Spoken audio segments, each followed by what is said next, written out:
Om Namo Bhagavate Vasudevaya. Namaste. So, I understand that tonight is or this afternoon was the spring solstice. And Ivishwar has asked me to speak about that particular topic in relation to renewal,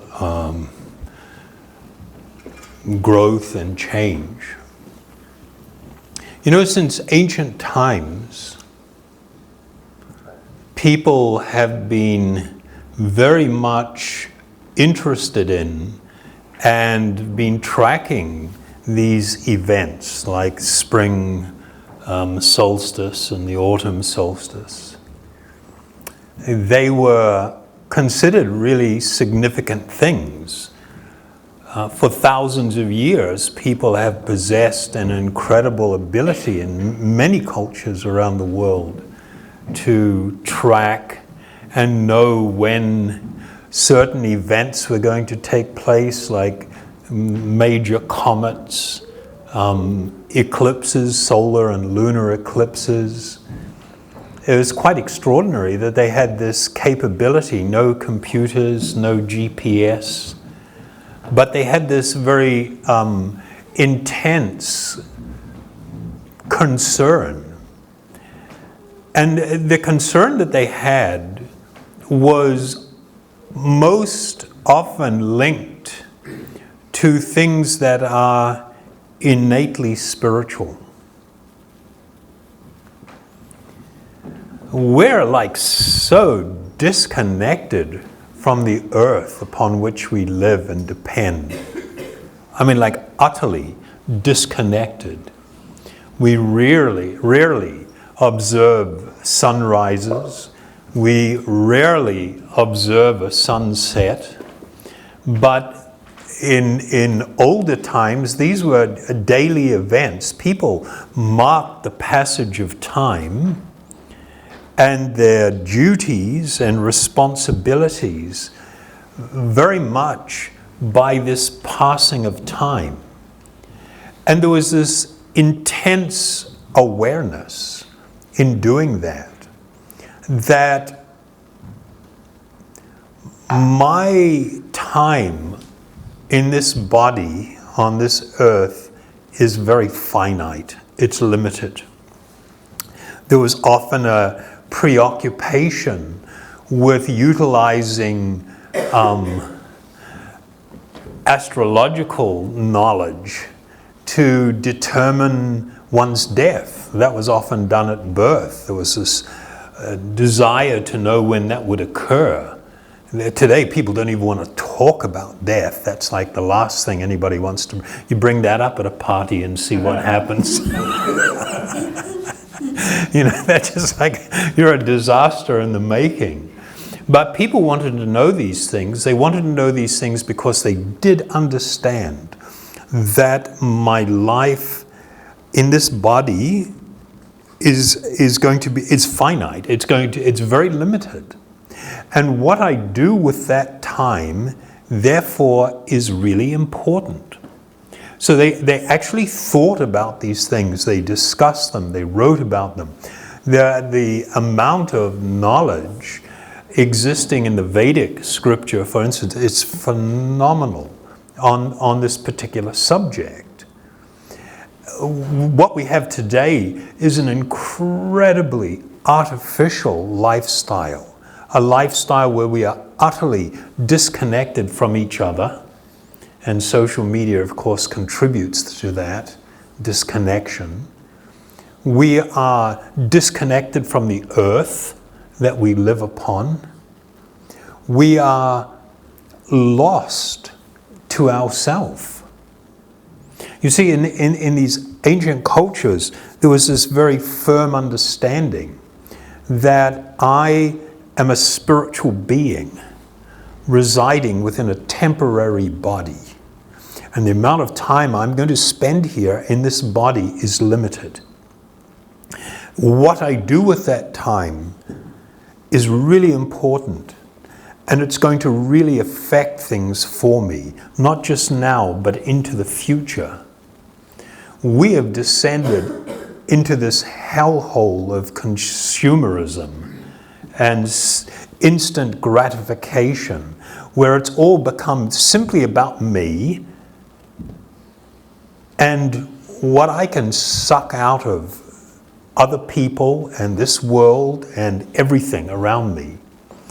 And it becomes so, we become so alienated from life. We don't even know what life is. See, there's two ways to understand life. Most people define their life as the period of time in between their birth and their death. That's my life. The spiritual understanding was, no, that's not your life. That's the time that you spend in that body. The body is not inherently alive. The body is by nature dead. It is made of matter. I, the living being, I'm the one that brings life into this equation. I'm the one that brings life to my body. I'm the one that brings life to my mind.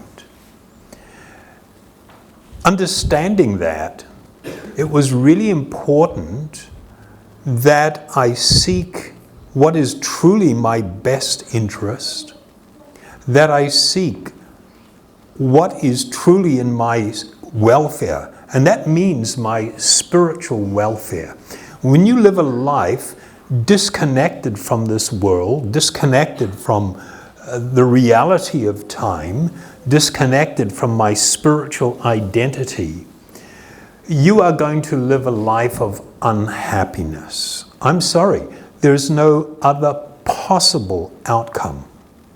It's impossible. Yeah, you might have massive amounts of sensual stimulation. You may be stuffing drugs up your nose or in your arm, or inhaling things, or popping pills, or drinking, massive amounts of alcohol, or even in a very refined way with your little pinky up. But it's still basically the same thing. The world has become overly preoccupied with mood-altering substances. Everybody has become so dependent upon mood-altering substances because without them, their life is simply quite hellish. Is this a bit harsh or what? That's good. We're okay? Okay. So, can I take out the baseball bat? No, I'm joking.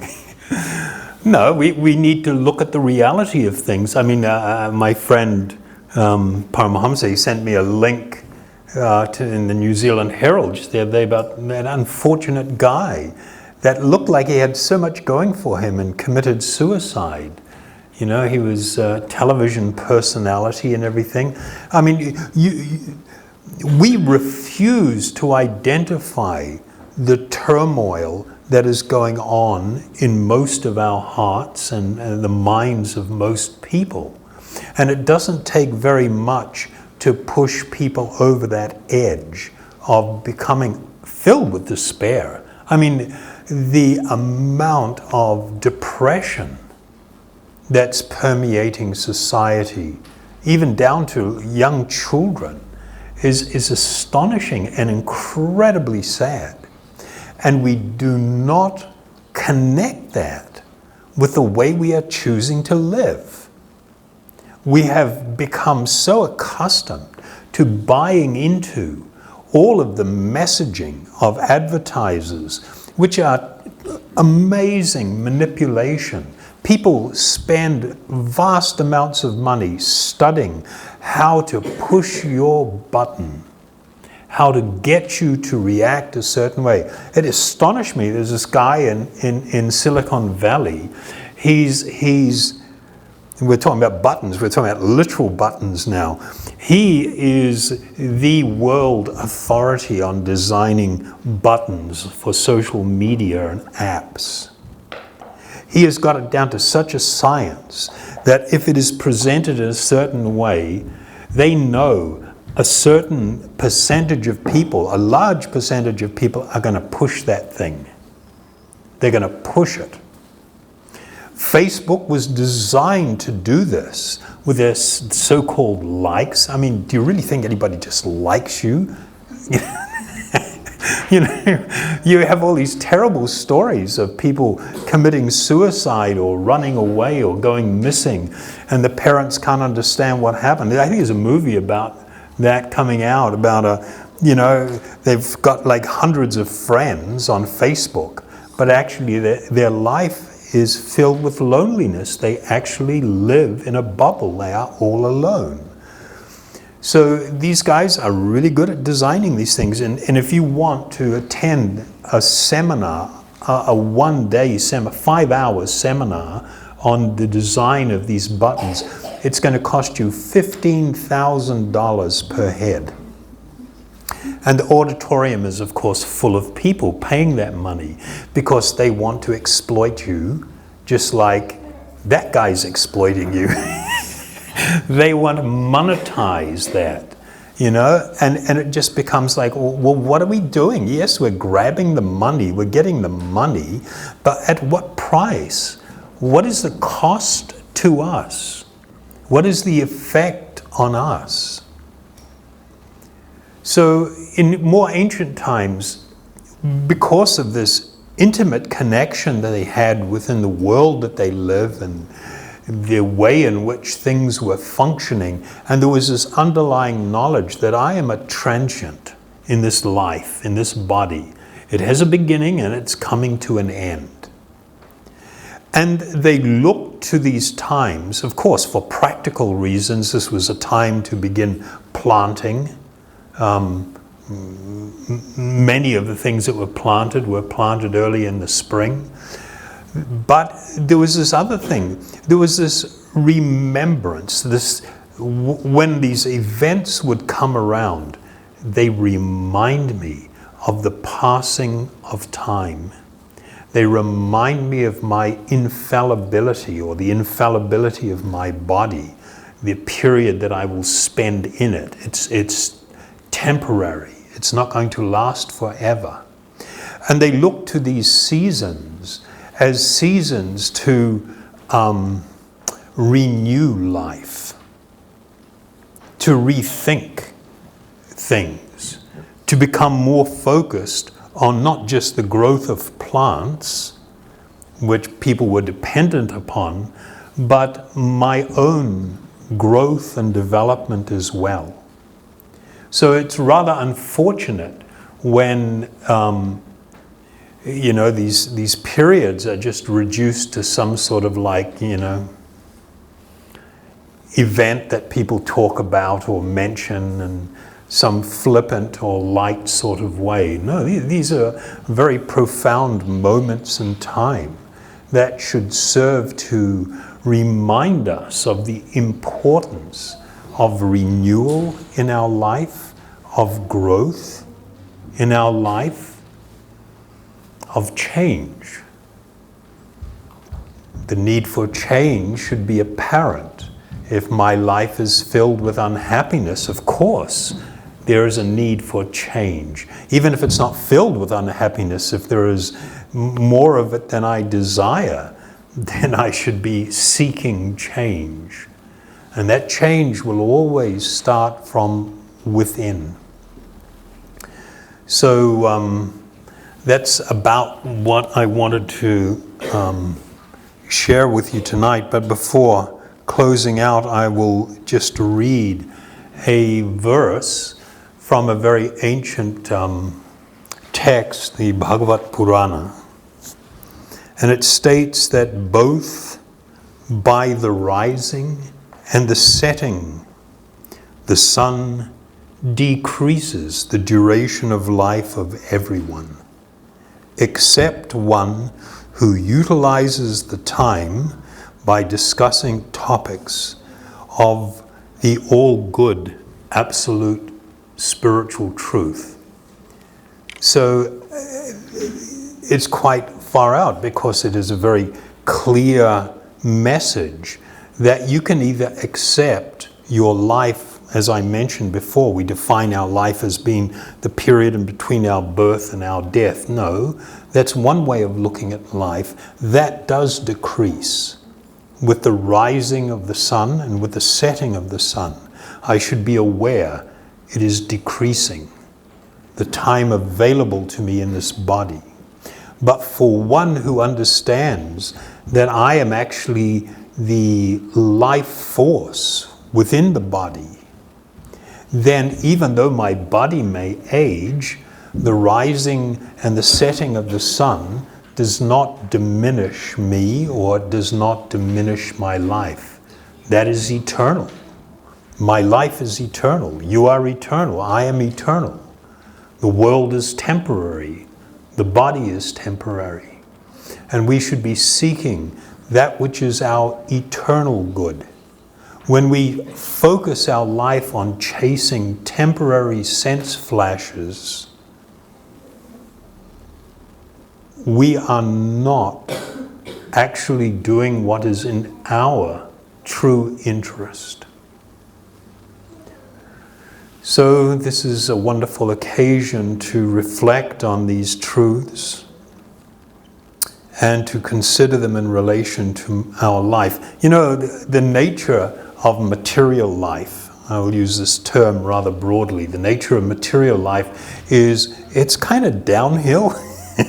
You know, we start and we may endeavor in so many ways, we may get excited about things, and then over time it just, you know, it's like the difference between a 7-year-old child and a 70-year-old person.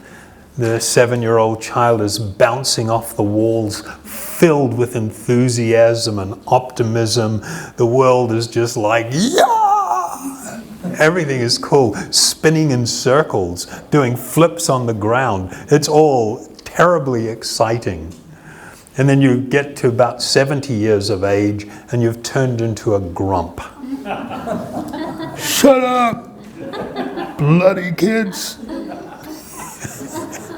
It's like, what happened? You know, well, that's the nature of things.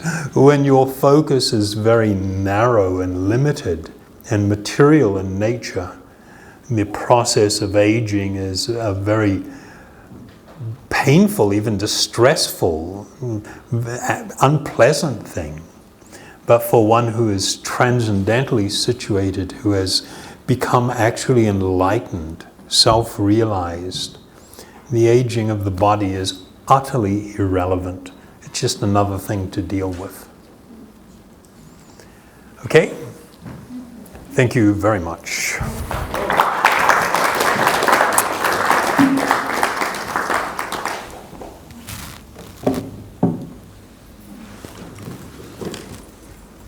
So of course this whole process that we engage in is so important for bringing about this transformation and change. It's like immersing yourself in an ocean of spiritual water that removes the pain, removes the ignorance, cleanses us internally and enlightens us.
Haribol, thank you.